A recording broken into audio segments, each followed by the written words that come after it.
First time we've needed to use a distress signal all season long. 6 turnovers. Way too many turnovers in a game like this on the road. Are you kidding me? 6 turnovers. This is a place we haven't been to all year long. Sundays for our, you got to get a milkshake. After a game like this, you got to do something that makes you feel good about life a little bit. Nothing like a Sunday's milkshake to make that happen. This is just a debacle. You felt really good that first drive with the 2 fourth-down conversions, 13 plays, bunch of yards. They get into the end zone, and you feel like they can't be beaten, that offense is going to have to stop itself in order for the game not to go their way, and that's exactly what happened. This was New York fans. If you're plugged into New York Giants fans, they were telling you, hey, the day's going to come. Day's going to come where you say, wow, that really isn't good, and that day was today. This is a nightmare day for Daniel Jones. Kind of failed to feel himself in the pocket like he normally does, failed to step up, failed to throw the ball away when necessary, failed to hold onto the ball when it got hit. A lot of bad things happened today. The Colts, coming into this game, had only turned the ball over 4 times all season long. Today, how about 6? Pick 6. Good heavens. 3 fumbles lost, 3 interceptions. Just terrible for the Indianapolis Colts. Daniel Jones, 31 of 50 today for 342, 1 and 3. I got to tell you the truth, Daniel Jones throwing the ball 50 times is not a bellwether for success for these Indianapolis Colts.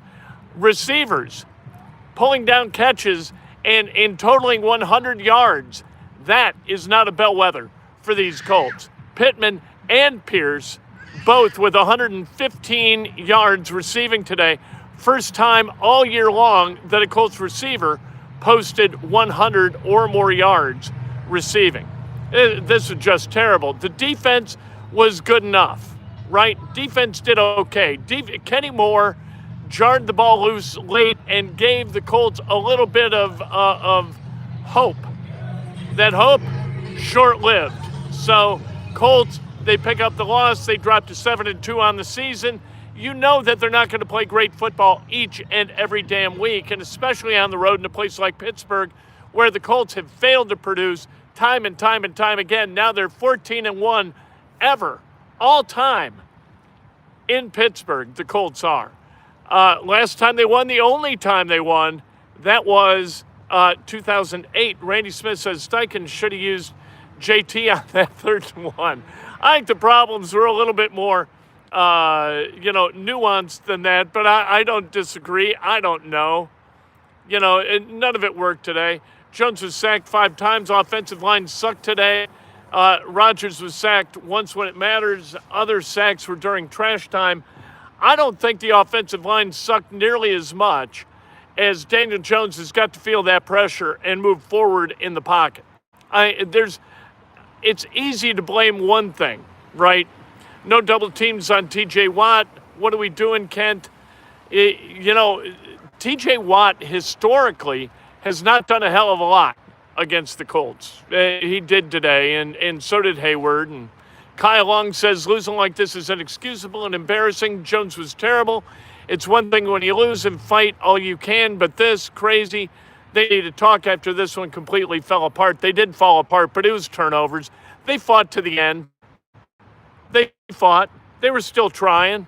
9 seconds left or 13 seconds left, whatever. It was 27-20. They kept coming back in the second half. They outscored Pittsburgh 13-10, but that's not going to get it done. You cannot win in the NFL turning the ball over 6 times. I mean, holy hell. That's just not possible. You can't win if Jonathan Taylor's going to have 45 yards on 14 carries. You're not going to be able to win. All the stuff that they wanted to do today, they were unable to do. Some of the time they were able to get some things done, but those turnovers, just absolute killer after killer after killer. Daniel Jones fumbling the ball 3 times, losing 2 of those fumbles.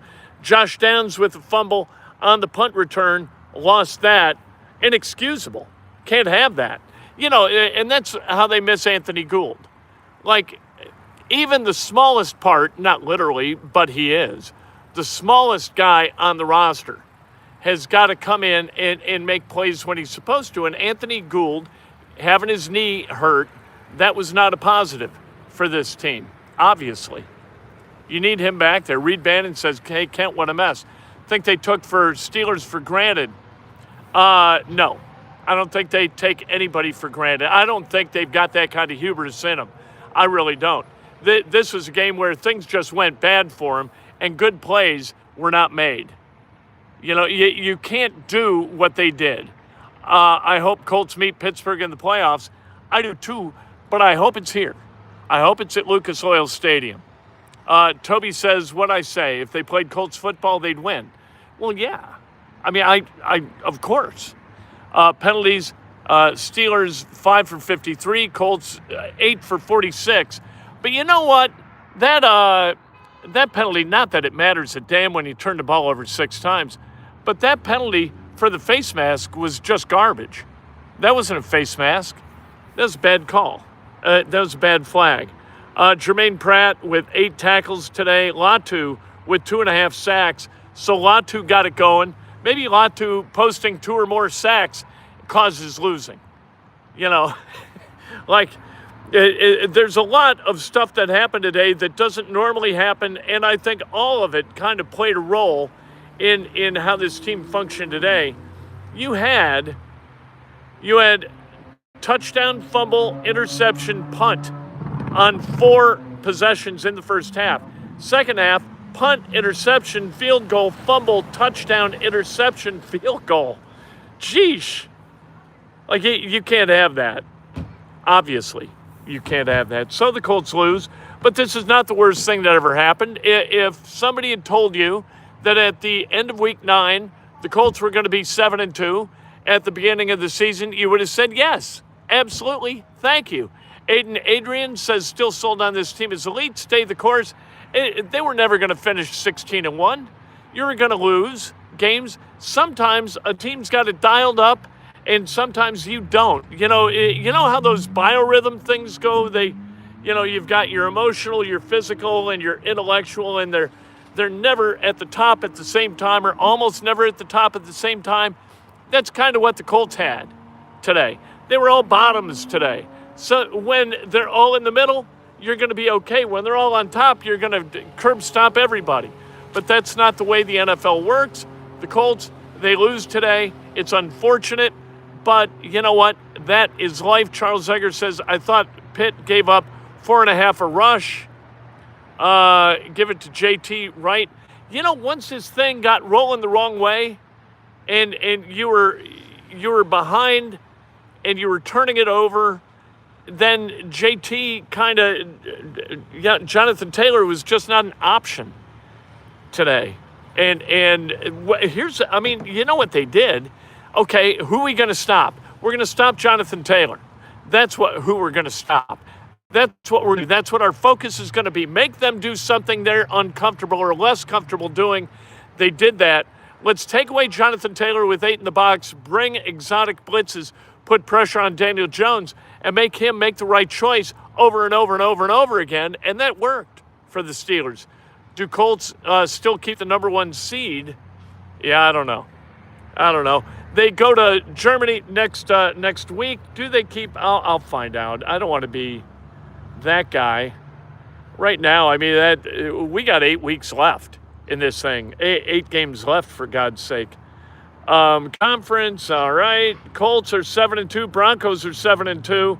But the Colts beat the Broncos, so there you go. And the Patriots are 7-2 as well. So they don't keep the clearance that they had. But the Jaguars are 4-3, so they're still 2 games up on the Jags. Houston's 3-5. Win the division and take your chances. All right. You'd love to get the top seed though. Toby says Steelers showed other teams the potential formula to have a better chance of beating the Colts, or at least a stronger run for their money. What the Steelers had, they had elite level players on the right day in T.J. Watt and Hayward, right? You had an offensive line that was feeling itself a little bit, and you got a quarterback who was maybe we took it for granted that he was going to make the right decision over and over and over again. I think it was a perfect storm, an unpleasant storm. You thought today that you weren't going to be able to run the football as well as you would like, because that's what the Steelers' defense does at a reasonably good level. Pass defense, they've been terrible. They had the 32nd ranked pass defense in the National Football League going into this game.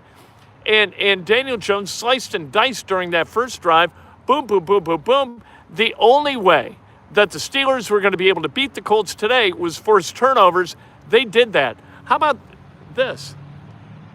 We saw this a lot. Not the touchdown signal, but guys for the Steelers getting their hands up. That's not by mistake. They know what they're doing, and they knew that on their way past Jones, if you rake a little bit, maybe you knock the ball loose. And that's what they did. Sometimes he just got outplayed by a team. For your milkshake, oh, thank you very much, Toby. The O-line gave little or no time or consistent protection to DJ. DJ was not perfect, but it's never entirely the fault of one guy. That's absolutely true. Is DJ still the guy now? Yeah, DJ's still the guy. You knew he was going to have a bad game. Everybody has a bad game. He's not going to have a passer rating of 113 every single game. You know, let's not go haywire and overreact to what was a bad game. Now you got to go to Berlin and you got to take care of business against the Falcons. But overall, you feel pretty good about this team through 9 games, don't you? I do.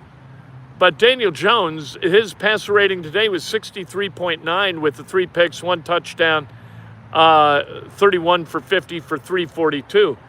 Aaron Rodgers, he was the game manager today, right? 25 of 35, 203 yards, 1 touchdown, no picks, 95.3 rating. That's the kind of day you were hoping that Daniel Jones was going to have. That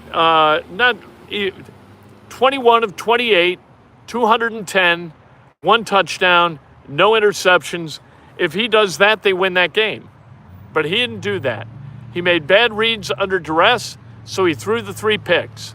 They weren't great plays by the Steelers. They were just plays, right? On 2 of them, the one got tipped, right, or some damn thing. Really disappointing. What are you going to do?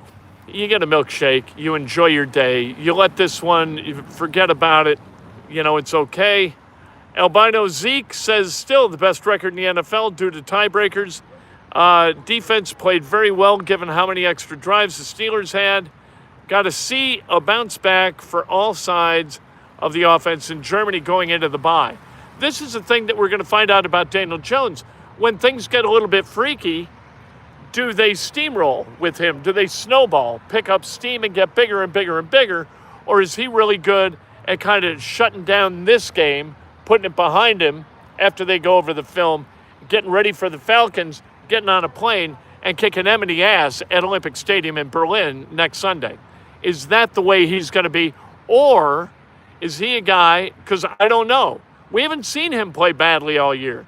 The one game, his worst game, I think he had a passer rating of 80 against the Rams in a game that they would have won had A.D. Mitchell held on to the ball. So let's not get all cranky about this. It wasn't beautiful. It wasn't good, but it was 1 game out of 9 where they haven't performed. And that in the NFL is pretty damn good. We'll see what they do against the Falcons. What is the Falcons' record as of right now? You're probably wondering if you're anything like me, and I will find that out for you. Because now we turn our attention to the Falcons. We got to put this one behind us, people. They're 3-5 right now, and they've got next week, Colts. That game on NFL Network. There you go. Become a member. Become a subscriber. We're giving away a Colts jersey, one of 5 Colts jerseys signed by a former Colt player. All right, we've got 5 Colts jerseys, all different former Colt players, all signed, and we'll we'll give them away on the up and up. We'll use the fabulous prize wheel, and people will get prizes. But you've got to be a subscriber in order to be eligible to win. Doesn't cost nothing. Just hit that subscribe button, and you have to use the phrase that pays. And the phrase that pays today is, DJ. That's it. No more Danny Dimes. Not calling a man Danny Dimes after 6 turnovers. We're just not doing it. 5 that he was responsible. 2 fumbles lost and 3 picks. Yikes. That's a terrible day. Awful day. Colts, they lose today. That loss, was it 27-20? Hey, how about Badgley hitting a couple of 50-plussers? I didn't think that was supposed to be his deal. Good for him. But subscribe, use ODJ. You don't have to do the smack to the forehead. And you will be entered to win one of 5 Colts jerseys that we will give away tomorrow afternoon right here during Inside Indiana Sports Now. All right, Breakfast with Kent tomorrow morning, 6:40. Be ready. IU, great yesterday. Did exactly what we thought they were going to do. Colts did not. Pacers got a win last night over the Warriors. Lots of things to chop it up about. Cannot wait to talk to you then.